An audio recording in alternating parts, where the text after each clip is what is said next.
Hi friend, పొద్దున్నే customer phone చేసినారు motor పోలేదంటే, నేను బోర్ కాడ పోయి చెక్ చేస్తే స్టార్టర్ అంతా బాగానే ఉంది. స్టార్టర్ ఆన్ చేస్తా అంటే 30 పోతుంది యాంప్స్. మల్టీమీటర్ ఎత్తుకొని చెక్ చేస్తే అందరికి ఫేస్ టు ఫేస్ వస్తుంది. మోటార్ అయినా ఖాళీ ఉంటుంది, కేబుల్ అయినా ఖాళీ ఉంటుంది. మోటార్ ఖచ్చితంగా పెరకాలన్నాను. సరే పెరకండి అన్నారు వాళ్ళము. నేను క్రెయిన్ ఎత్తుకొని మోటార్ లాగడానికి వచ్చినాము, ట్రాక్టర్ ఎత్తుకొని వస్తే బోర్ కాడ వస్తే ఎన్ని పైపులు ఉన్నాయంటే 35 పైపులు ఉండాలి అన్నారు వాళ్ళు. ఇద్దరు మనుషులు కావాలపా, మనం పెరిగిస్తాం పైపులు, ఒక వరుసగా సీరియల్గా జమ చేసుకోవాలి పైపులు, మళ్ళీ సీరియల్గానే ఎత్తుకోవాలన్నీ. ఇద్దరు మనుషులు కావాలంటే సరే అని ఇద్దరు మనుషులకి పిలిపించినారు వాళ్ళే. ఇద్దరు మనుషులు వచ్చినారు. ఇంకా పైపు పెరిగి వాళ్ళ చేతికి ఇస్తా అంటే వాళ్ళు నీట్గా పోయి సీరియల్గా పట్టుకున్నారు పైపులు, మళ్ళీ సీరియల్గానే ఎత్తుకోవాలా. ఇంకా పైపులన్నీ అయిపోయినాయి. 35 పైపు ఇదే లాస్ట్ పైపు. దాని తర్వాత ఇంకా మోటార్ వచ్చేస్తుంది. మోటార్ వచ్చిన తర్వాత నీట్గా పక్కన పట్టుకుని జల్లీలు అన్నీ ఇప్పుకున్నాను.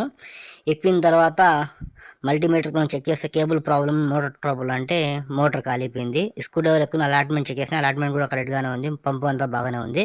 పంప్ మోటార్ సపరేట్ చేసుకున్నాము, సపరేట్గా చేసుకున్న తర్వాత మోటార్ బండ్లో పట్టుకున్నాము. ఇంకా మా వీడియో నచ్చితే లైక్ చేయండి, షేర్ చేయండి, ఫాలో చేయండి.